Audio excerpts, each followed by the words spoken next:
ومن يتوكل على الله فهو حسبه إن الله بالغ أمره قد جعل الله لكل شيء قدرا.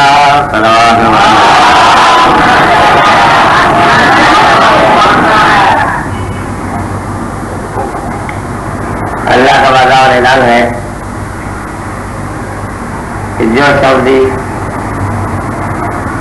اس کے احکام کی پابندی کرے گا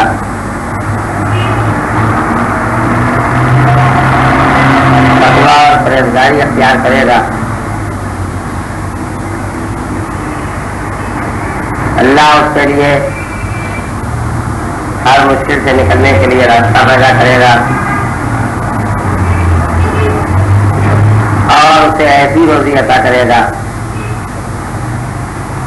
جس کا اسے وہم و گمان بھی نہ ہوگا۔ یاد رکھو کہ جو شخص اللہ پر بھروسہ کرتا ہے اللہ اس کے لیے کافی ہے، اس لیے کافی ہے کہ اللہ ہی وہ ہے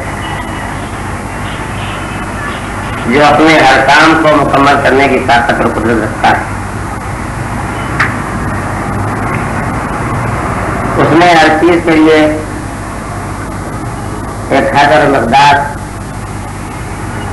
ایک جگہ اور ایک زمانہ معین کیا ہے۔ میری پچھلی تقریریں آپ کے سامنے ہیں،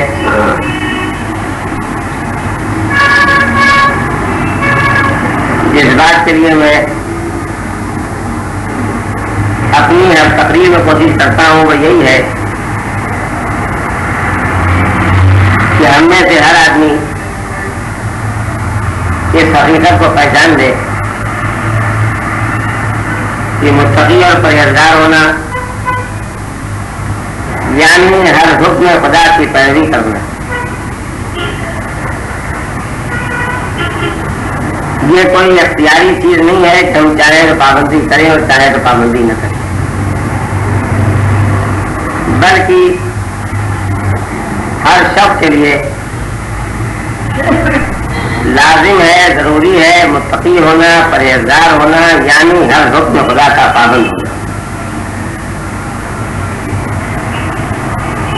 میں نے اس سے پہلے آپ کے سامنے کہا تھا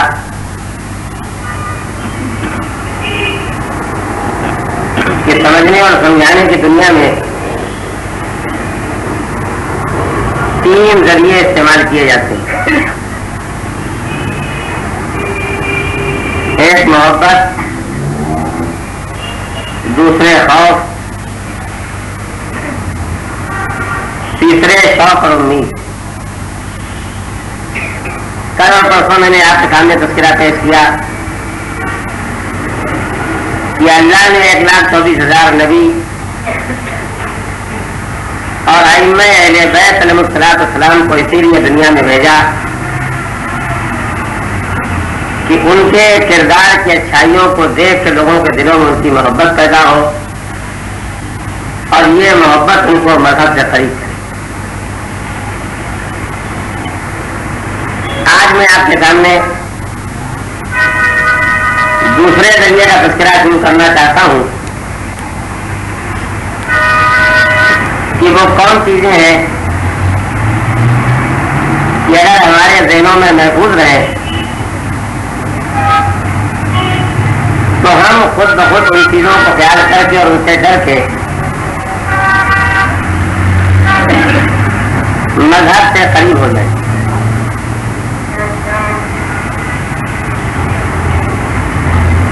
اس سلسلے میں میں آپ کے سامنے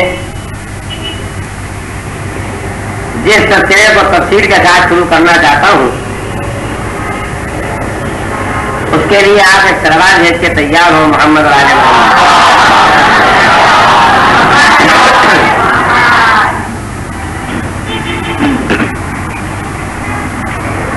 ایک سچائی اور ایک حقیقت ہے جس کا انکار کرنے والا نہ آج تک پیدا ہوا ہے نہ آئندہ پیدا ہو، اور وہ سچائی اور حقیقت یہ ہے کہ جو بھی آج زندہ ہے اسے کل مرنا ہے۔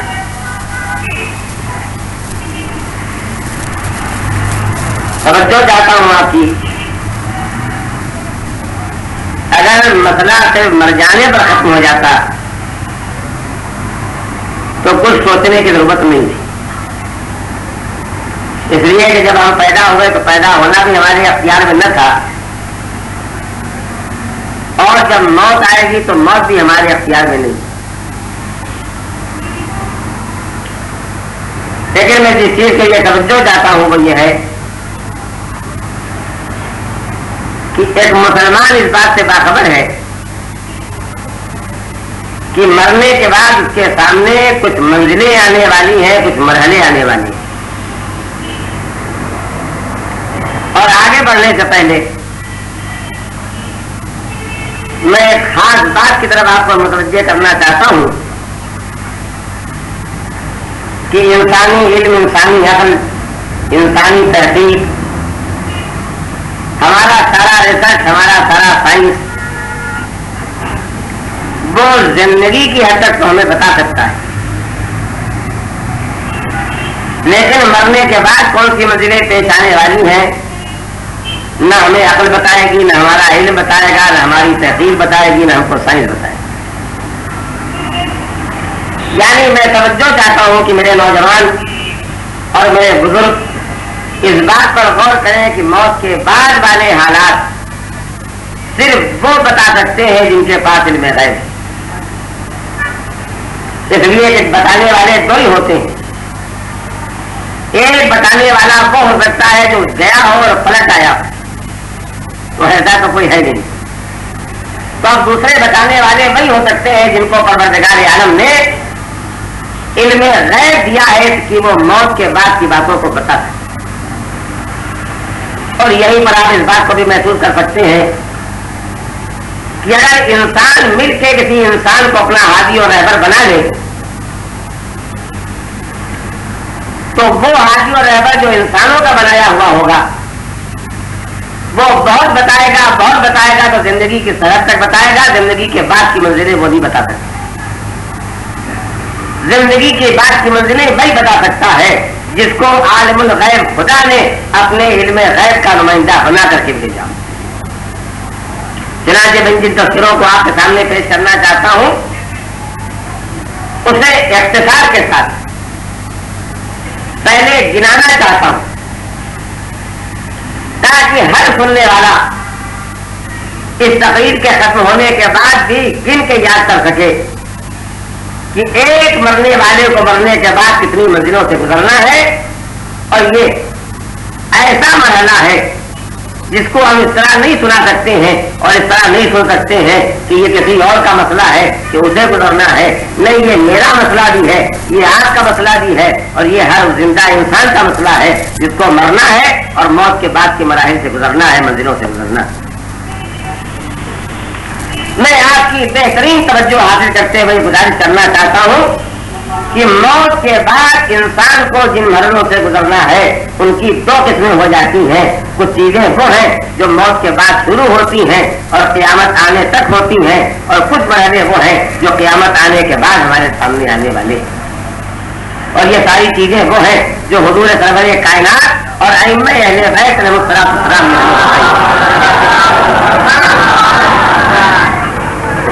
تو میں ہر سننے والے سے چاہوں گا کہ آپ گنتی کر کے یاد کریں. 5 منزلیں ہیں, 5 اسٹیشن ہیں, 5 مراحل ہے جن سے ہمیں مرنے کے بعد قیامت آنے سے پہلے گزرنا, اور 6 وہ جگہیں ہیں جو ہمارے سامنے آئیں گی قیامت آنے کے بعد. یہ میں نے گنتی آپ کو اس لیے سنائی ہے کہ گنتی مددگار ہوتی ہے بات میں, بات کو یاد کرنے کے لیے اور یاد رکھنے کے لیے. اب آپ سب سے پہلے وہ 5 منزلیں سنیں جہاں ہر مرنے والے کو گزرنا ہے قیامت سے پہلے. سب سے پہلا مرحلہ ہے قبض روح, انسان کے جسم سے روح کا نکلنا. دوسرا مرحلہ ہے مرنے والے کا قبر میں اتارا جانا. تیسرا مرحلہ ہے قبر کے بند ہو جانے کے بعد, دفن کرنے والوں کے چلے جانے کے بعد 2 فرشتوں کا آنا اور میت کو زندہ کر کے دکھانا اور اس سے کچھ سوالات کرنا اور ان کے جوابات چاہنا. چوتھا مرحلہ ہے کہ اکثر میتوں کو فشار قبر کا سامنا کرنا پڑتا ہے. فشار قبر, فشار مانے دبانا, فشار قبر یعنی اکثر میتوں کو حکم خدا سے قبر دباتی ہے اور پیس ڈالتی ہے. 5واں مرحلہ ہے کہ اس کے بعد اب قیامت آنے تک انسان کو عالم برزخ میں رہنا. عالم برزخ میں 2 ٹھکانے, ایک آرام دہ ٹھکانا ہے وادی السلام, ایک تکلیف دہ ٹھکانا ہے وادی برہوت. ہر زندہ انسان کو مرنا ہے اور جس کو مرنا ہے وہ ان 5 منزلوں سے اس کو گزرنا ہے. آپ امید ہے کہ انشاءاللہ یاد رکھیں گے. پہلا مرحلہ روح کا نکلنا, دوسرا مرحلہ قبر میں اتارا جانا, تیسرا مرحلہ نکیرین کا سوال و جواب, چوتھا مرحلہ فشار قبر اور 5واں مرحلہ برزخ. برزخ اس دن ختم ہوگا جس دن قیامت آئے. قیامت آنے کے بعد ہر زندہ انسان کو جس مرحلے سے گزرنا ہے, میں نے آپ کو گنتی سنائی ہے کہ وہ 6, انہیں یاد توجہ کے ساتھ سنیں اور یاد رکھیں. سب سے پہلا مرحلہ ہے کہ مرنے والے اپنی قبروں سے اٹھائے جائیں گے تو اچھے حال میں اٹھائے جائیں گے یا برے حال میں اٹھائے جائیں گے. ابھی میں صرف گنتی گنانا چاہتا ہوں تاکہ سننے والوں کے ذہنوں پر بوجھ نہیں پڑے, کسی چیز کی تفصیل کرنا نہیں چاہتا. دوسرا مرحلہ کہ حدیثوں نے ہمارے سامنے تفصیل پیش کی ہے کہ جتنے انسان پیدا ہوئے ہیں, جتنے انسان پیدا ہوں گے قیامت تک, یہ سارے انسان قبروں سے اٹھائے جانے کے بعد ایک ایسی گھاٹی میں, ایک ایسی وادی میں جمع کر دیے جائیں گے جہاں سے نکلنے کا کوئی راستہ نہیں ہوگا جب تک کہ حکم پروردگار عالم نکلنے کے لیے نہیں ملے. یہ عقبہ, یہ گھاٹی جس میں سارے انسان جمع کیے جائیں گے, مختصر طور پر آپ اتنا سنیں کہ یہ اتنی سخت منزل ہے کہ ہر انسان بیکار ہوگا کہ وہ اس گھاٹی سے باہر نکل سکے.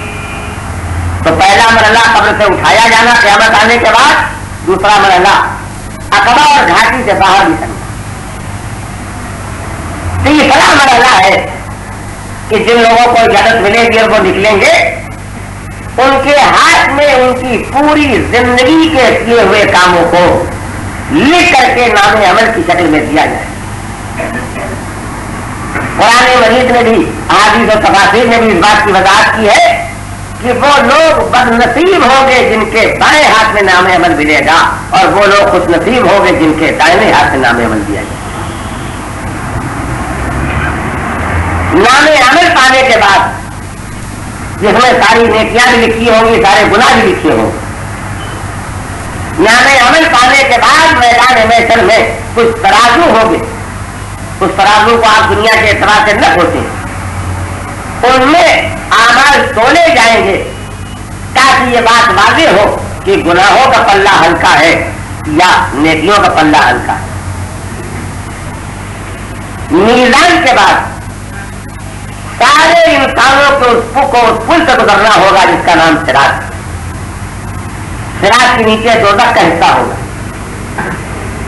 ये सिरात जो पुल है, हदीसों ने तफसील पेश की है कि जब ये शुरू होगा तो ये चौड़ा होगा, लेकिन जैसे जैसे बढ़ता जाएगा वैसे ही पतला होता जाएगा, यहाँ तक कि बाल से ज्यादा बारीक हो जाएगा, तलवार की धार से ज्यादा तेज हो जाएगा, आग से ज्यादा गर्म हो जाएगा। जो इस पर से गुजर जाएगा उसके लिए अगली मंजिलें होगी, और जो दोज़ख में गिर जाएगा उसके लिए महरूमी ही और महरूमी। जब सिरात से आदमी गुजर जाएगा, ये पुल पार कर लेगा, तो अब हमारे सामने आखिरी मरहला जो आता है वो हिसाब का मामला है कि हर बंदे को अल्लाह की बारगाह में हाजिर किया जाएगा और जितने उसने अच्छे या बुरे काम किए हैं सबका हिसाब होगा, गुनाहों की सजा मिलेगी और नेकियों की सजा मिलेगी, और तब फैसला होगा कि ये जन्नत में जाने के काबिल है या दोज़ख में जाने के काबिल है। मैंने आपके सामने तफसीलात पेश किए बगैर ये गुजारिश करना चाहिए कि ये वो चीजें हैं जो हमको इसलिए मालूम हो गई हैं कि हमने उनको नबी माना है, उनको इमाम माना है जो अल्लाह के इल्म गैब के नुमाइंदे बनकर के आए हैं। और मैं अगर आपकी तवज्जो हासिल है तो फिक्रा से कहना चाहता हूँ, हमको खुदा का, हमको नबी का, हमको अपने सारे इमामों का इंतहाई शुक्रगुजार होना चाहिए कि हमको जिन मंजिलों से गुजरना है उन मंजिलों के पेश आने से पहले उन्होंने हमको उसकी इत्तला दे दी है ताकि हम तैयारी कर सकें। अगर सैलाब आने से पहले, अगर आंधी आने से पहले, अगर जलजला आने से पहले, अगर समंदर के तूफान आने से पहले हुकूमत के महकमे फोरकास्ट करके हमको खबर दे देते हैं कि बचाओ कर लो, अपना इंतजाम कर लो, तो हम उस हुकूमत को बेहतरीन हुकूमत करार देते हैं जो आने वाले वाक़यात से पहले से बाखबर कर दे। फिर पहचानिए वो कैसा रहमान और रहीम है, वो कैसा रहमतुल आलमीन है, वो अहले बैत तय्यबीन और ताहिरीन कैसे हमारे हाल पर मेहरबान है, जिन्होंने आने वाली एक एक मंजिल हमको बता दी है। अब खुशनसीब वो है जो इन मंजिलों के लिए तैयार हो जाए, बदनसीब वो है जो सुनने के बाद भी न तैयार हो। एतराज है कि मोहम्मद लेकिन मैंने आपके सामने जो तफसीलें पेश की हैं, इन तफसीलों के पेश करने के बाद अब मुझे आपके सामने जो बात कहना है वो ये कहना है कि ये 11 की 11 मंजिलें, 5 वो मंजिलें जो क़यामत से पहले सामने आने वाली हैं और 6 वो मंजिलें जो क़यामत के बाद पेश आने वाली हैं, इनमें से कोई मंजिल ऐसी नहीं है जहाँ कोई चीज काम आ सके सिवा 2 चीजों से, एक ईमान और दूसरे दीन की पाबंदी। एक ईमान, दूसरे तकवा। तकवा क्या है? मैंने मुसलसल पिछले दिनों में आपको सुनाया है कि मासूम ने तकवे की तारीफ की है। तकवा ये है कि हर हुक्म खुदा को माना जाए, उसकी नाफरमानी न की जाए।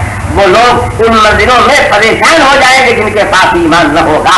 अगर वो ईमान की 100 बातों में से 99 बातें मानते भी होंगे और एक बात ही न मानते होंगे तो उनके पास ईमान नहीं होगा। उनको इन मंजिलों से गुजरते हुए इंतहाई सहमतों का सामना करना होगा। लेकिन जिनके पास ईमान होगा उनके लिए भी लाजिम है कि वो आराम के साथ इन मंजिलों से तभी गुजर सकेंगे जब उन्होंने ईमान के साथ तकवा यानी पूरी पूरी दीन की पाबंदी अपने अंदर पैदा कर ली होगी। एक सवाल भेजे मोहम्मद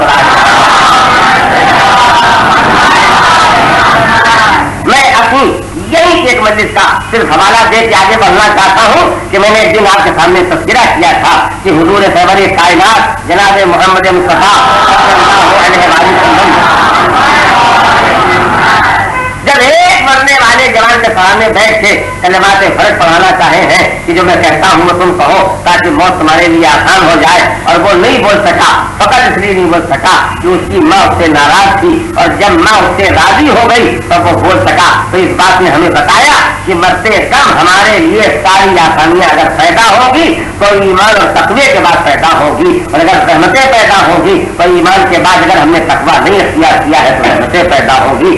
मैं ऐसी मशहूर बात याद दिलाना चाहता چاہتا ہوں کہ جن بزرگوں نے کبھی بھی مذہبی مطالعہ کیا ہے ان کو یہ بات یاد ہوگی کہ جب کسی آدمی کا دم مشکل سے نکل رہا ہو، سکرات موت میں وہ مبتلا ہو چکا ہو، تو اس کے لیے یہاں اور بہت سی باتیں بتائی گئی ہیں. ان میں سے یہ بھی بتایا گیا ہے کہ اس کو اس کے اس مصلے پر لٹا دو جس پر وہ نماز پڑھا کرتا تھا، تو دم آسانی سے نکل جائے گا. اگر یہ بات کان میں پڑی ہوئی ہے تو میں آپ کی خدمت میں یہ گزارش کرنا چاہتا ہوں کہ اگر وہ مصلح مرنے میں آسانی پیدا کر سکتا ہے جس پر زندگی میں نماز پڑھنے والا نماز پڑھتا تھا، تو نماز بھی مدد کرے گی یا نہیں مدد کرے گی. اور یہی تو دنیا کے ہر مسلمان کو سمجھ لینا چاہیے، جب مصلح مددگار ہے تو نماز مددگار ہے. صرف جو نماز کا لانے والا نبی ہے، جو نماز کے پہنچانے والے امام ہے، ان پر ایمان مددگار ہوگا یا نہیں مددگار ہوگا. تو میں آپ کی خدمت میں گزارش کرنا چاہتا ہوں کہ ہم سے یہ کہنا کہ مسلح پر لٹا دو تاکہ مرنے والا آرام سے مر جائے،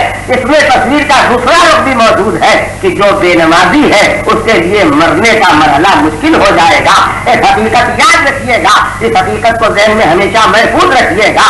اس عیبوں پر پردہ ڈالنے والے خدا نے ایک نظام رکھا ہے، ایک سسٹم رکھا ہے کہ جہاں سے موت شروع ہوتی ہے، جہاں سے موت کی بات کی منزلیں شروع ہوتی ہیں، وہاں سے وہ پردہ ڈال دیتا ہے. یا مرنے والا جانتا ہے کیا ہو رہا ہے، یا خدا جانتا ہے، یا ملائکہ جانتے ہیں، یا انبیاء اور نبی اور نبی اور حضور اور ائمہ اہل بیت جانتے ہیں. لیکن دنیا کے انسانوں کو پتہ نہیں چلتا ہے کہ مرنے والوں پر کیا گزر رہی ہے. پالنے والے نے آج تک قبروں میں ہونے والے عذاب کو دنیا کے سامنے ظاہر نہیں ہونے دیا ہے. کیوں؟ اس لیے کہ کوئی نہیں چاہتا ہے کہ بندہ اگر گرفتار عذاب ہے تو اس کا اور میرا معاملہ ہے، لیکن وہ زندہ انسانوں کے سامنے رسوا اور ذلیل نہ ہو. میں یہاں پر ایک بات کہنا چاہتا ہوں، وہ خدائے رحمان، وہ خدائے غفار، وہ خدائے ستار، وہ خدائے تواب، یہ گناہگار کے ساتھ بھی سب سے سارے گناہوں کے بعد سب سے آخر میں یہ مہربانی کرتا ہے کہ تم کو سزا ہے تو ہے، لیکن دنیا جان کے تمہارے بارے میں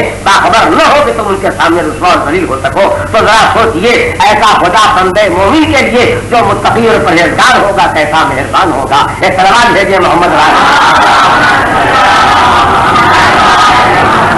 اب میں صرف وہ تذکرے آپ کے سامنے پیش کرنے کی کوشش کروں گا جو آپ کے سنے ہوئے ہیں، تاکہ یادداشت کو محفوظ رکھنے میں آپ کے ذہن پر آپ بوجھ نہیں پڑے. میں نے آپ کے سامنے پہلا مرحلہ پیش کیا کہ مرنے میں اگر آسانی پیدا ہوگی تو ایمان، اور ایمان کے بعد دین کی پابندی سے پیدا ہوگی. تو بس یہی کہ ہمیں پہچان لینا چاہیے، مرنے والے پر گزر جاتی ہے تکلیف، وہ جاننے والا نہیں جانتا ہے، دیماغداری کرنے والا نہیں جانتا. لیکن اسے آپ بالکل یوں سمجھ لیجیے، دنیا کی مثال میں ایک آدمی کو بجلی کا شاک لگتا، ہم نے صرف اتنا دیکھا، وہ ایک مرتبہ جھرجھرایا اور ختم ہو گیا. لیکن شاک لگنے کے بعد اس چند سیکنڈ میں اس پر کیا گزر گئی ہے اس کو وہی جانتا ہے، ہم نہیں جان سکتے ہیں. تو اگر بجلی کے شاک کی تکلیف کو ہم نہیں جان سکتے ہیں، تو اگر خدا کسی کے لیے رحمان کے بجائے قہار بن گیا تو اس پر بوقت موت کون سی تکلیف گزر جائے گی، اسے مرنے ہی والا جانتا ہے، دوسرا نہیں جانتا ہے. کوئی چیز کام نہیں آئے گی، دو چیزیں مل کے کام آئیں گی. ایک ایمان، خدا پر ایمان، نبیوں پر ایمان، حضور پر ایمان، 12 اماموں پر ایمان، اور جو کچھ حضور سرور کائنات جناب محمد مصطفیٰ صلی اللہ علیہ وسلم لے کر کے آئے ہیں، ان کے دین و مذہب و شریعت کی ہر بات پر ایمان. اور دوسرے تقویٰ، یعنی ہر حکم کی فرما برداری، جو واجب ہے اس کو ادا کرنا اور جو حرام اور گناہ ہے اس سے اپنے آپ کو بچنا. اب میں آپ کو دوسری منزل کے سلسلے میں جتنا اپنے میں موقع ہے میں اتنے ہی تذکرے آپ کو سناؤں گا. یہ یاد دلانا چاہتا ہوں کہ ہم میں سے ہر آدمی اس بات سے باخبر ہے کہ مذہب نے ہم سے یہ کہا ہے جب تم کسی میت کو لے چلو اور دفن کرنے کے لیے لے چلو تو سیدھے لے جا کے اسے قبر میں نہ اتارو. میں نے آپ سے کہا کہ میں وہی باتیں یاد دلانا چاہتا ہوں جو پہلے سے معلوم ہے تاکہ ذہن پر بوجھ نہیں پڑے اور بات کو یاد رکھنے میں آسانی ہو. وضاحت کی گئی کیوں؟ قبر میں اتارنے سے پہلے 2 جگہ قبر کے قریب پہنچنے کے بعد میت کو کاندھے سے اتار کے زمین پر رکھ دو اور اس کے بعد پھر اٹھاؤ، پھر قریب کرو، پھر اٹھاؤ، تب میت کو قبر میں اتارو. حدیث میں اس کی وضاحت کی گئی. نیا گھر ہے، اکیلا گھر ہے، سناٹا گھر ہے، ویرانہ ہے، اس میں جانے والا جانے پر تیار نہیں ہے، لہذا ایک دم سے قبر میں مت ڈال دو بلکہ اس کو قریب کرو تاکہ میت اپنے آپ کو قبر کے لیے آمادہ اور تیار ہے. یہ کسی اور کی داستان نہیں ہے، یہ داستان میری اپنی داستان ہے، یہ داستان آپ کی اپنی داستان ہے. جو زندہ ہے ان کو ان مرحلوں سے گزرنا.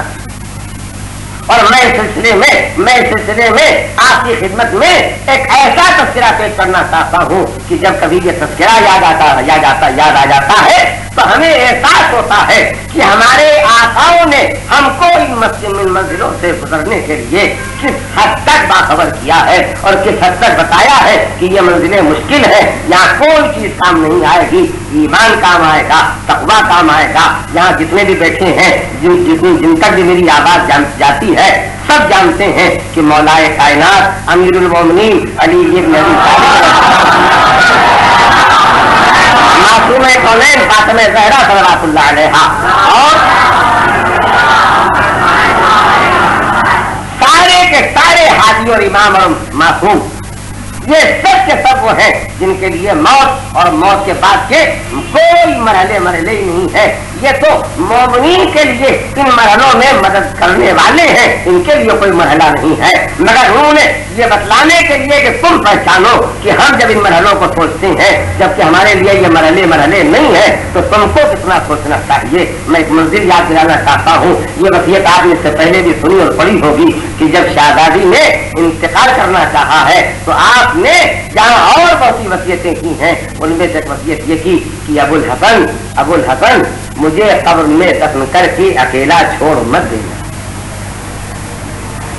میں آگے بڑھنے سے پھر ایک مرتبہ یاد دلاؤں گا کہ شہزادی کو کسی چیز کی ضرورت نہیں ہے، وہ تو خاتون جنت ہے. وہ اس دنیا میں تھی تو ان کی کنیزوں کے لیے جنت سے کھانا جایا کرتے تھے، ان کے بچوں کی پرورش کے لیے جبریل آ کے جھولا جھلایا کرتے تھے، چکی چلایا کرتے تھے. تو ان کو کسی چیز کی ضرورت نہیں ہے، مگر وہ اپنے غلاموں کو، اپنی کنیزوں کو ان مشکل منزلوں میں ہوشیار کرنے کے لیے، خبردار کرنے کے لیے اس قسم کے تذکرے اپنے درمیان کرتے ہیں. فرمایا معصومہ نے ابو الحسن ہم کو قبر میں لٹا کے میت کو دفن کرنے کے بعد، قبر کو بند کرنے کے بعد چلے نہ جانا. یہ نہیں کہا کہ میں گھبراؤں گی، بلکہ یہ فرمایا کہ میت قبر کے بند ہونے کے بعد اس نئے گھر میں گھبراتی ہے، وحشت محسوس کرتی ہے. لہٰذا علی تم مجھے دفن کرنے کے بعد آنا اور آنے کے بعد میری قبر پر بیٹھنا. کیسے بیٹھنا؟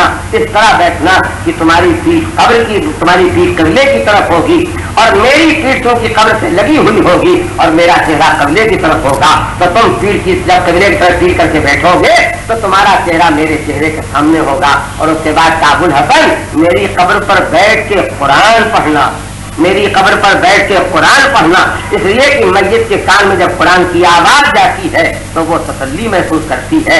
شہزادی کو ضرورت نہیں ہے ان چیزوں کی، مولا کو ضرورت نہیں ہے ان چیزوں کی، لیکن انہوں نے یہ بتایا کہ جب ہم سب کچھ ہو کے ان مرحلوں کے لیے غور کر رہے ہیں تو تم کو تو غور کرنا چاہیے اور یاد رکھنا چاہیے وہاں کوئی چیز کام نہیں آنے والی ہے. ایمان کام آنے والا ہے، تقویٰ کام آنے والا ہے، مذہب کی جانکاری کام آنے والی ہے، مذہب کی پابندی کام آنے والی ہے. اور یہیں پر میں آپ کو یہ تذکرہ بھی یاد دلانا چاہتا ہوں کہ معصومین نے ہمیں بتایا ہے کبھی اپنے مرنے والوں کو بھولنا نہیں. اس گرو موتا کو تم ہمیشہ اپنے مرنے والوں کو یاد رکھو اور نیکی اور بھلائی کے ساتھ یاد رکھو. جب تذکرہ کرو تو ان کے لیے اچھا تذکرہ کرو اور انہیں یاد رکھو نیکی اور بھلائی کے ساتھ کہ نیکیوں کا ثواب اور ہدیہ ان کو بھیجتے رہو. مرنے والوں کو بھولنا نہیں. دنیا میں یتیم اتنا محتاج نہیں ہے جتنا مرنے والا محتاج ہے. دنیا میں بے سہارا بیوہ اتنی محتاج نہیں ہے جتنا مرنے والا محتاج ہے. دنیا میں جلتی ہوئی زمین پر پڑا ہوا ہاتھ پیر سے مجبور بپاہج انسان اتنا مجبور نہیں ہے جتنا قبر کے اندر دفن کیا ہوا انسان محتاج ہے. کیوں؟ اس لیے کہ اس کو اگر آخری حد تک بھی تکلیف پہنچے گی تو موت آ کے اس کو تکلیف سے چھٹکارا دلا دے گی. لیکن موت سے جو اس پرے نکل گیا ہے، اس پار نکل گیا ہے، اس کو موت بھی چھٹکارا نہیں دلا سکتی ہے. کم سے کم جہاں اپنی تکلیف کو بیان کرنے والا بیان تو کر سکتا ہے، مگر مرنے والا وہاں سے فریاد کی آواز بھی نہیں بلند کر سکتا ہے. میں آپ کی خدمت میں یہاں پر ایک فکرہ کرنا چاہتا ہوں کہ جب سے میں نے پڑھا ہے اور جب کہ مجھے فکرہ یاد رہ جاتا ہے، اور وہ یہ کہ مرنے والوں کو خدا کبھی کبھی اجازت دیتا ہے کہ وہ اس گھر پہ آتے ہیں جس گھر میں وہ رہا کرتے تھے. مگر قبل اس کے کہ میں آپ کو سناؤں याद रखिएगा, ये तज़किरा फकत उन मरने वालों के लिए है जो मोमिन होते हैं, जो खुदा के मानने वाले होते हैं, जो नबी के मानने वाले होते हैं, जो 12 के 12 इमामों के मानने वाले होते हैं, जो तीनों शरीयत की हर बात के मानने वाले होते हैं, वो मोमिन होते हैं। तो ये सारे तज़किरे मोमिन के लिए हैं। मैं आपकी खिदमत में करना चाहता हूँ, रोंगटे खड़े कर देने वाले तज़किरे हैं कि मरने वालों को खुदा कभी कभी इजाजत देता है, तो जो गैर मोमिन है उनकी रूहें गिरफ्तार रहेगी, उनको कभी इजाजत नहीं मिलेगी। इजाजत मिलती है तो मरने वालों को इजाजत मिलती है। किन मरने वालों को इजाजत मिलती है? जो मोमिन होते हैं, गैर मोमिन को इजाजत नहीं मिलती है। और ये अपने घरों के दरवाजों पर आते हैं और आके दरवाजे पर रुक जाते हैं। ये हदीसों का तज़किरा, हदीसों को निचोड़ कर मैं आपको सुना रहा हूँ, जाया न होने दीजिएगा। 3 फिक्रे जाने वाले कहते हैं, 3 फिक्रे जाने वाले कहते हैं। हमारे लिए भी, आपके लिए भी ये सारे मराहिल सामने हैं, पेश आने वाले हैं। हमको अपने को इन मराहिल के लिए तैयार करना होगा। आने वाले कहते हैं, क्या कहते हैं? दरवाजे पर खड़े हैं मरने वाले, जो खुदा की याद पा के अपने घर के दरवाजे पर आए हैं और घर वालों को खबर नहीं है कि मरने वाला हमारे दरवाजे पर खड़ा है। कोई सो रहा है, कोई खेल रहा है, कोई खा रहा है, कोई हंस रहा है। जो छोड़ के मरने वाला मर गया है, कोई उसके अंदर मौज कर रहा है। लेकिन आने वाले क्या कहते हैं? 3 फिक्रे कहते हैं। तीनों फिक्रे, मेरी बेटियों, मेरी बहनों, मेरे बच्चों, मेरे भाइयों, याद रखना, जाया न होने देना। आने वाले कहते हैं, आने वाले कहते हैं, घरों में रहने वालों, घरों में रहने वालों, जैसे आज तुम जिंदा हो ऐसे ही हम कल जिंदा हैं, और जैसे हम आज मुर्दा हो गए हैं ऐसे ही कल तुम मुर्दा हो जाओ। पहला फिक्रा सुनिए। आने वाले कहते हैं, घरों में रहने वालों, जैसे आज तुम जिंदा हो ऐसे ही कल हम जिंदा थे, और जैसे आज हम मुर्दा हैं ऐसे ही कल तुम मुर्दा हो। उसके बाद दूसरा फिक्रा कहते हैं, जो उससे ज्यादा काबिल तवज्जो है, और वो कहते हैं, घर वालों, आज जो कुछ तुम्हारे पास है, जो तुम्हारे हाथ में है, जो तुम्हारी जेब में है, जो तुम्हारे कब्जे में है, जो तुम्हारे घर में है, ये दुनिया कल हमारे पास भी थी, लेकिन जैसे कल ये दुनिया हमारे पास थी और आज हमारे पास नहीं है, ऐसे ये कल आने वाला है कि तुम भी हमारी तरह से खाली हाथ हो।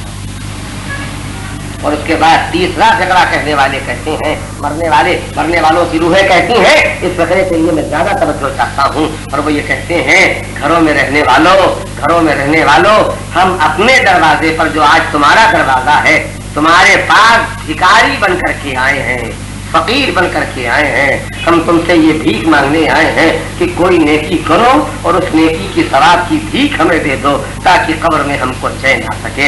ये तज़किरे मासूमीन ने हमें क्यों सुनाए हैं? ये इसलिए सुनाए हैं कि मरने के बाद कोई चीज काम आने वाली नहीं है, ईमान, और ईमान के बाद तकवा, यानी दीन की पूरी पूरी पाबंदी। मैं आपके सामने इसी सिलसिले में ये बात याद दिलाना चाहता हूँ कि सबसे ज्यादा मासूमीन ने हमें हिदायत की है कि अगर तुम अपने मरने वालों को भूल भी जाना तो कम से कम उस रात को न भूलना जो मरने के बाद, दफन होने के बाद पहली रात आती है। शबे दफन होने के बाद जो पहली रात आती है, इसमें अपने मरने वालों को न भूलना। क्यों? इसलिए कि ये पहली रात होती है, मरने वाला तुमसे छूटा है, एक नए घर में गया है, एक नई पाबंदी में गया है। आप पहचानिए, यहाँ हम बैठे हैं, लेकिन हमें मालूम है हम जब चाहेंगे यहाँ से निकल सकते हैं, लेकिन एक मरतबा हमको ये एहसास हो जाए कि हमारे निकलने के रास्ते बंद कर दिए गए हैं, तो बावजूद इसके कि हम यहाँ अभी आराम से हैं, लेकिन ये तसव्वुर के निकलने के रास्ते बंद कर दिए गए हैं, वो इज़्तिराब पैदा कर देगा, वो बेचैनी पैदा कर देगा। तसव्वुर जिसे बयान नहीं किया जा सकता है। तो जरा सोचने की बात है, जब कब्र बंद हो जाती है तो मासूमीन ने कहा, मैयत इस कब्र में वहशत महसूस करती है, घबराहट महसूस करती है। हदीस का लफ्ज़ वहशत है, घबराहट का लफ्ज़ के पीछे है, वहशत का लफ्ज़ के आगे है, यानी बेहद घबराहट महसूस करती है, जिसके लिए लफ्ज़ वहशत इस्तेमाल हुआ है। तो कहा कि तुम शबे दफन अपने मरने वालों को न भूलना, कुछ अगर न कर सको तो 2 रकत नमाज पढ़ना। कैसे नमाज पढ़ना? दोनों रकतों में अलहम्द के सूरे के बाद तुम पहली रकत में आयतुल कुर्सी पढ़ना और दूसरी रकत में 10 मरतबा इन्ना अंज़लना पढ़ना, और इन दोनों रकतों का सवाब मरने वालों को हदिया कर देना, ताकि वो जो पहली रात वहशत की रात आई है, अगर एक मोमिन की नमाज का सवाब मलाइका लेके आएंगे, फिर दूसरे का सवाब लेके आएंगे, फिर तीसरे का सवाब लेके आएंगे, तो हम आप सब जानते हैं तन्हाई में भी अगर कोई आता जाता रहता है और थोड़ी थोड़ी देर के बाद कुछ ला के देता रहता है तो घबराहट दूर हो जाती है। इसीलिए इस नमाज के जहाँ और नाम है, जिसका नाम हदिया मैयत है, वहाँ इस नमाज का नाम नमाज वहशत भी है। ये हमें क्यों बताया गया? ये हमें क्यों बताया गया कि मरने والوں के लिए 2 रकात नमाज पढ़ो जो नमाज नेशत है और उसका सवाब हदिया कर दो, ये बताया जा रहा है। वहाँ कोई चीज काम आने वाली नहीं है, ईमान काम आने वाला है, अमल साले काम आने वाला है। अमल साले में सबसे बड़ा अमल साले है नमाज की पाबंदी करना, और यही नमाज पढ़ के इसका सवाब भेजोगे तो मरने वालों को सुकून मिलेगा। मैं आपके सामने मंजिल ब मंजिल अगर तस्वीरों की तफसील पेश करूं तो नहीं सुना सकूंगा, लेकिन 2-4 जगह ऐसी हैं जिनको मैं सुनाना मेरे लिए मुमकिन है वक्त के अंदर। याद करना चाहता हूं कि इसके बाद नकीरैन आते हैं, 2 फरिश्ते आते हैं और आने के बाद सवालात करते हैं, कुछ नहीं पूछते हैं तुम्हारे पास डिग्री थी या नहीं थी, तुम्हारे पास बैंक बैलेंस था या नहीं, तुम फुटपाथ पर रहते थे या फ्लैट में रहते थे, तुम अकेले रहते थे या इज्जत के साथ रहते थे। आने वाला पूछता है तुम्हारा खुदा कौन है, तुम्हारा नबी कौन है, तुम्हारा पहला इमाम कौन है, तुम्हारा दूसरा इमाम कौन है, आखिरी इमाम तक पूछते हैं किताब कौन है, क़िबला कौन है, कुरान में तुम्हारा दीन क्या है। सारे सवालात मजहब से मुताल्लिक होते हैं। मैं दोनों हाथों को जोड़ के अपने भाइयों से और अपनी बहनों से कहना चाहता हूँ, अपनी औलादों पर रहम करो, इनके साथ सच्ची मोहब्बत करो, इनको दुनिया की सारी तालीमों के साथ साथ सबसे पहले और सबसे आखिर में मजहब की इतनी तालीम दिलाओ कि ये जान जाए कि ईमान क्या है, ये जान जाए कि तकवा क्या है, ये जान जाए कि वाजिबात क्या है, ये जान जाए कि गुनाह क्या है, ताकि अपने आप को बचा के तैयारी कर सके। कब्र में नकीरैन के सवालों जवाब के लिए आना इस बात का ऐलान है कि मरने के बाद दीन ही की तालीम काम आने वाली है, दुनिया की तालीम काम आने वाली नहीं है। बेशक दुनिया की तालीम बच्चों को दिलाना चाहिए, मगर मैं अपने मोहतरम मजमे से पूछना चाहता हूँ, हमने सबसे आला तालीम दिलाई, हायर एजुकेशन दिला दी, हमने PhD करा दिया, फॉरेन भेज के किसी न किसी काम सब्जेक्ट में उसको मुमताज करा लिया, स्पेशलिस्ट बनवा दिया, लेकिन इन सारी बातों के बाद क्या मिलेगा? एक लफ्ज चाहता हूँ जिस पर आपका दिमाग गिरफ्त कर ले, जो कुछ मिलेगा उसका नाम रोजी है, वो रोजी जो जिंदगी में कमाने वाली है। तो दुनिया की आला से आला तालीम का माहसल है रोजी, और दीन की कम से कम तालीम का माहसल है जन्नत। रोजी और जन्नत में इतना फर्क है, दोनों तालीमों में उतना ही फर्क है। अगर हमको खाली रोजी ही रोजी चाहिए और मरने के बाद जन्नत नहीं चाहिए तो फकत दुनिया ही की तालीम चाहिए, लेकिन अगर जन्नत भी चाहिए तो दीनी तालीम भी चाहिए। और यहाँ पर एक दर्द दिल है जो मैं आपसे कहना चाहता हूँ कि यहाँ भी शैतान ने हमको गुमराह किया है।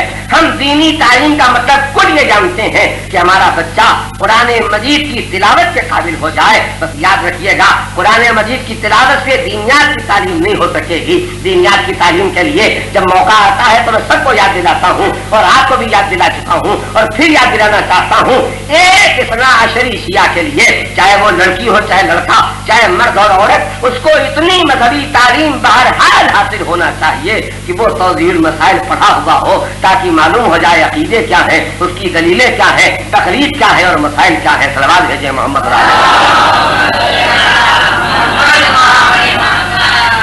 मैं इस सिलसिले में 2-4 लफ्ज़ जो वक्त में बाकी हैं उसके हिसाब से 2-4 लफ्ज़ में आपके सामने कहना चाहता हूँ कि फिजारे कब्र का मरहला भी हमको बताएगा कि वहाँ भी ईमान और तकवा ही काम आने वाला है, कोई और चीज काम आने वाली नहीं है। मैंने ये हदीस को सैकड़ों जगह सुनाया है, और जब कभी मुझे मौका मिलता है तो मैं और तस्करा कर सकूं न कर सकूं, मगर इस हदीस का तस्करा जरूर करता हूँ कि मासूमी ने हमें बताया, पूरी तवज्जो के साथ सुनिए, मासूमी ने हमें बताया उन लोगों का कब्र में फिशार ज्यादा सख्त होता है जो जिंदगी में अपने को पेशाब की नजाकत से नहीं बचाते हैं।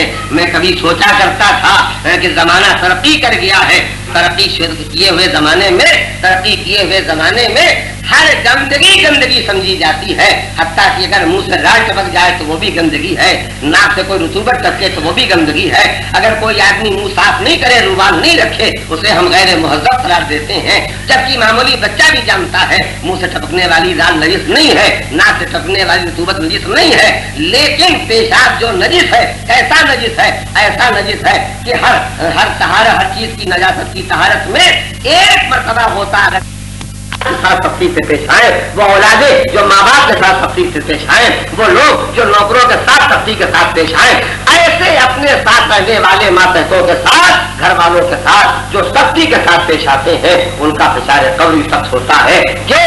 अल्लाह जमीन को हुक्म देता है, ये जब जमीन के ऊपर था तो इसने जमीन पर चलने वालों के साथ सख्ती बरती थी, आज उसका बदला ये है कि तुम चुकाओ इसकी खराबी कर तो तुम चुकाओ और फिशारे कब्र सख्त हो जाता है। तो मैं आपके सामने सामने सारी तस्वीरें नहीं पेश कर सकता हूँ, लेकिन इतनी बात जरूर कहना चाहता हूँ कि किसी भी मरहले के बारे में आप सुनेंगे, किसी मरहले के बारे में भी आप पढ़ेंगे तो ईमान और तकवे के अलावा कोई चीज काम आने वाली नहीं है।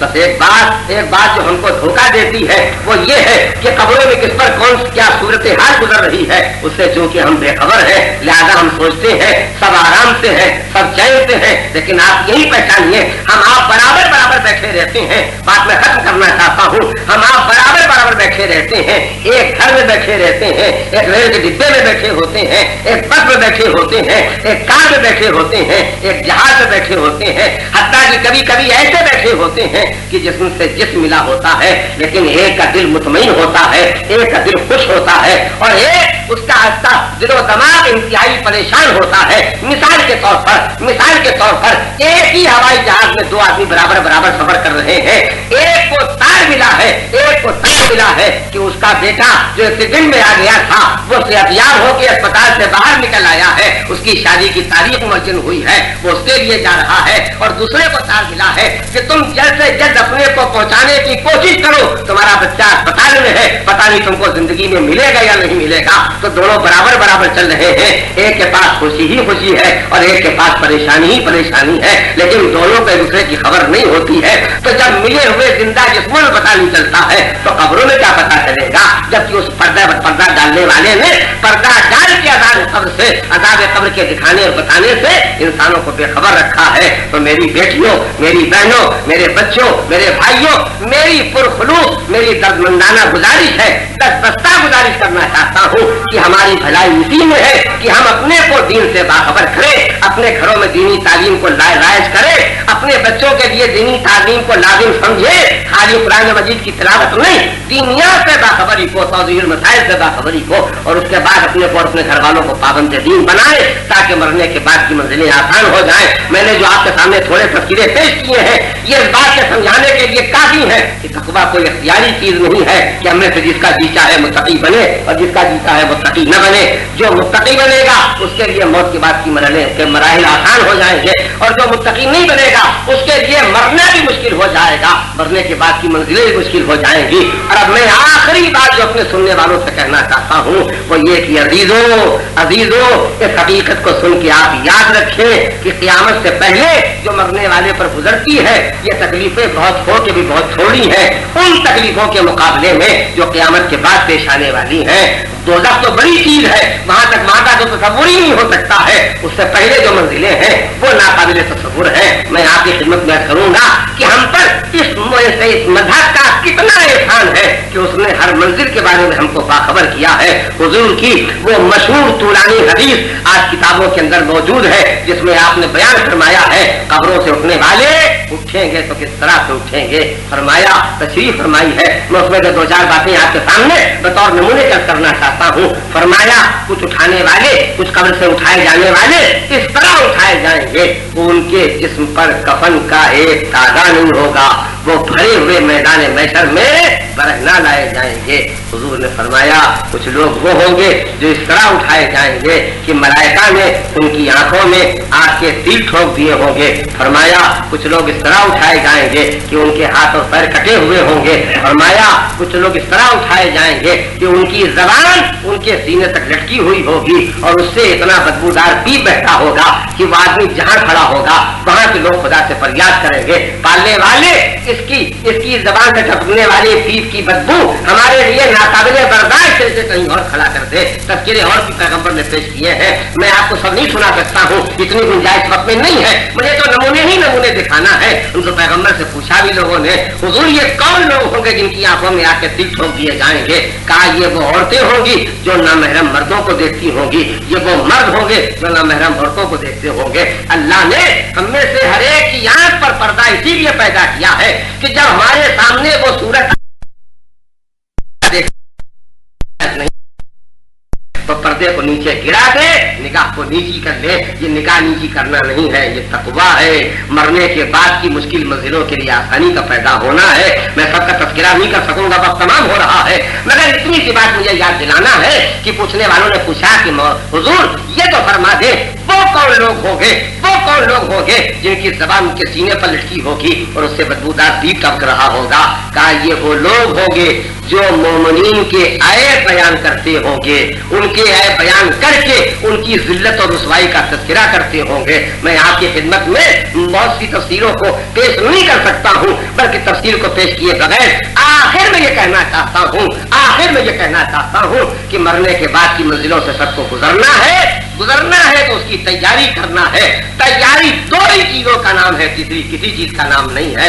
ईमान, ईमान के बाद तकवा, ईमान के बगैर तकवे का कोई तस्वुर नहीं है। पूरे कुरान मजीद में आप पढ़ेंगे तो पहले ईमान का जिक्र मिलेगा, फिर तकवे का जिक्र मिलेगा। तो मैं आपकी खिदमत में एक दफा फिर उस फिक्रे को दोहराना चाहता हूँ जिससे मैं रोज अपनी मजलिस शुरू करता हूँ। वो मैं यत्तक़िल्लाह यजअल लहू मखरजन व यरज़ुक़हु मिन हैसु ला यहतसिब। जो शख्स ईमान के बाद तक़वा इख्तियार करेगा, हम उसके लिए हर मुश्किल से निकलने के लिए राह नजात पैदा करेंगे और उसको रोजी देंगे। जिस वक्त जिस चीज की जरूरत होगी वो चीज देंगे और उन राहों से देंगे जिनको उसने सोचा न होगा। तो मैं कहूंगा कि ये पुराने मजीद का फिक्रा आवाज दे रहा है, मुत्तकी बनो ताकि मरना हम तुम्हारे लिए आसान कर दें, मुत्तकी बनो ताकि खबर में उतरना हम तुम्हारे लिए आसान कर दें, मुत्तकी बनो ताकि नकीरैन का सामना करना तुम्हारे लिए आसान कर दे, मुत्तकी बनो ताकि फिशारे कब्र से तुमको बचा दे, मुत्तकी बनो ताकि बरज़ख में आराम के साथ रहो, मुत्तकी बनो ताकि कब्र से अच्छी हालत में उठाए जाओ,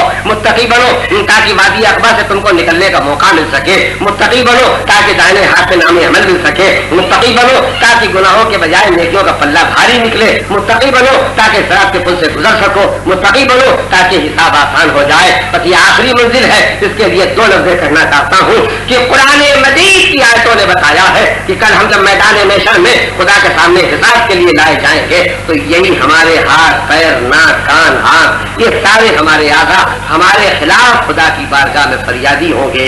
क्या फरियादी होंगे? जबान कहेगी पालने वाले तूने पैदा करके मुझे इस शख्स के हवाले कर दिया था और मुझे हुक्म दिया था जो ये कहे वो करना, तो मैंने इसकी तामीर की है, मगर इसने मुझ पर जुल्म किया है, इसने मुझसे मुझे गाने के लिए इस्तेमाल किया है, मुझे मोमिन को दुख पहुंचाने के लिए इस्तेमाल किया है, मुझे गाली देने के लिए इस्तेमाल किया है। तो मैं तेरी मिल्कियत थी, इसने मुझ पर जुल्म किया है, मुझको मेरा हक मिलना चाहिए।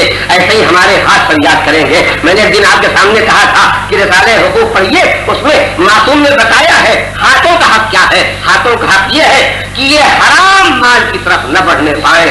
जबान का हक क्या है? जबान का हक ये है इसे तिलावत के लिए इस्तेमाल किया जाए, इसे हिदायत के लिए इस्तेमाल किया जाए, इसे धड़कते हुए दिल को तस्कीन देने के लिए इस्तेमाल किया जाए, इसे ईज़ार पहुंचाने के लिए तकलीफ पहुंचाने के लिए इस्तेमाल न किया जाए। बस मैं आपका शुक्रगुजार हूँ कि आपने इस मुश्किल बयान को भी पूरी तवज्जो के साथ सुन लिया है। मगर मेरे अजीजों ये बयान मुश्किल नहीं है, जो मुश्किलें पेश आने वाली हैं उनसे ये बयान निकालने वाला है। और मेरी क्या हैसियत है कि मैं आपके सामने कोई बयान पेश करूंगा? ये सारा बयान वो है जो कुरान में या खुदा ने बयान फरमाया है या पैगंबर ने हदीसों में इरशाद फरमाया है या इमाम मासूमीन ने अपनी हदीसों में इरशाद फरमाया है। मैंने उसका एक छोटा सा खुलासा आपके सामने रखा है। अब पहचानिए, इन चीजों को याद करके आदमी मजहब से करीब हो जाएगा। जब ये 11 चीजें याद आएंगी और ये ख्याल आएगा कोई चीज हमको बचा नहीं सकती है, मदद नहीं दे सकती है। इन मंजिलों में सवाल इसके कि हम ईमान वाले हो और अमल साले वाले हो तो हम खुद ब खुद मजहब से करीब हो जाएंगे। बस खत्म करता हूँ और ये कहते हुए खत्म करता हूँ कि करबला वाले इन्हीं मंजिलों को पहचानते थे, लिहाजा उन्होंने सारी मुसीबतें बर्दाश्त की हैं, सारी मुसीबतें बर्दाश्त की हैं, लेकिन हुसैन के साथ रहे थे ताकि उस मंजिल तक पहुंच जाए कि मरने के बाद से लेकर के जन्नत तक पहुंचने के दरमियान में राहतें उनका इस्तेमाल कर रही हो, उनके लिए कहीं पर मुश्किल न रह जाए। करबला वालों की मंजिल कौन बयान कर सकता है? उनमें जो छोटे से छोटा है उसका तस्करा नहीं हो सकता है, तो जो बड़ा है उसका तस्करा क्या हो सकेगा? हाँ, मैं आज तस्करा करना चाहता हूँ।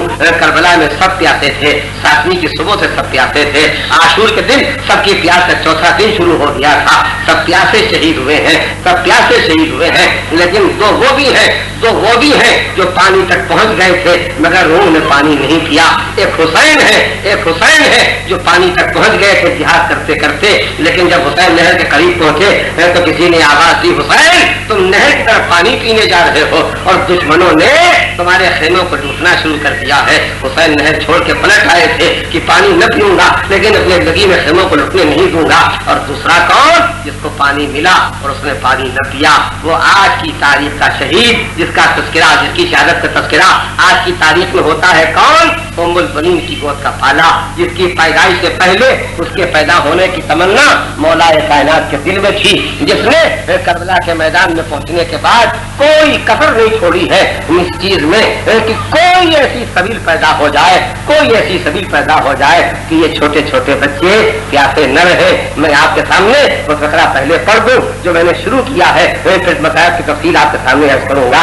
अब्बास पहुंचे हैं, नहर पर कब्जा किया है, मस्कीजे में पानी भरा है और पानी भरने के बाद वापस चले हैं और ये कहते हुए चले हैं मैं पानी नहीं पीऊंगा जब तक मेरा इमाम पानी नहीं पी लेगा और जब तक छोटे छोटे बच्चे पानी नहीं पी लेंगे। बस याद रखिएगा, सब प्यासे करबला में उठ गए इसलिए कि उन्हें पानी मिला नहीं। और अब्बास उस वफादार का नाम है जिसने पानी पाया मगर वफा के तकाजे ने उसको पानी पीने से साफ रखा।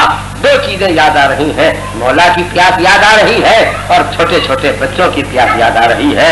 मुझे सोचना पड़ा अब्बास के छोटे छोटे बच्चे क्यों याद आ रहे थे, लेकिन जब मैंने आपकी शहादत की तफसील पढ़ी तो वाकया सामने आ गए। तो उसी के दो जुमले आपको सुना के मजलिस तमाम करना चाहता हूँ। तारीखों ने लिखा है कि जब अलमदार इमाम की खिदमत में हाजिर हुआ कि मौला मुझे भी मैदान में जाने की इजाजत दे दीजिए, तो ये वो वक्त था कि अब्बास हुसैन से इजाजत मांग रहे थे और खेमे से प्यासे बच्चों का काफिला गिरता पड़ता रोता हुआ बाहर निकल रहा था। उन किताबों ने बताया है इसमें छोटे छोटे बच्चे 28 की तादाद में थे।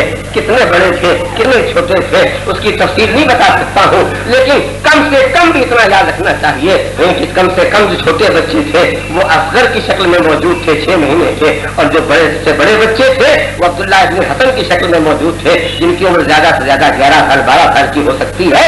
तो मैं खत्म करता हूँ और ये कहते हुए खत्म करता हूँ कि ये बच्चे निकले, रोते हुए निकले, गिरते पड़ते हुए निकले, एक दूसरे का सहारा लिए हुए निकले, और जब निकले तो सबकी जबान पर एक लफ्ज था, एक फकरा था, अब हमको मालूम होता है पानी नहीं मिलेगा, अब शायद हमको सारी जिंदगी प्यासा रहना पड़ेगा, अब प्यास बर्दाश्त नहीं होती है। जब ये बच्चे कह रहे थे आपस में तो उसी वक्त अब्बास इमाम की खिदमत में खड़े हुए इजाजत मांग रहे थे, मौला अब सत्ते को भी, अलमदार को भी, कमरे बनी हाशिम को भी, अब्बास को भी, उम्मुल बनीन की गोद के पाले को भी, बाप की तमन्ना को भी करबला के मैदान में जाने की इजाजत दे दीजिए।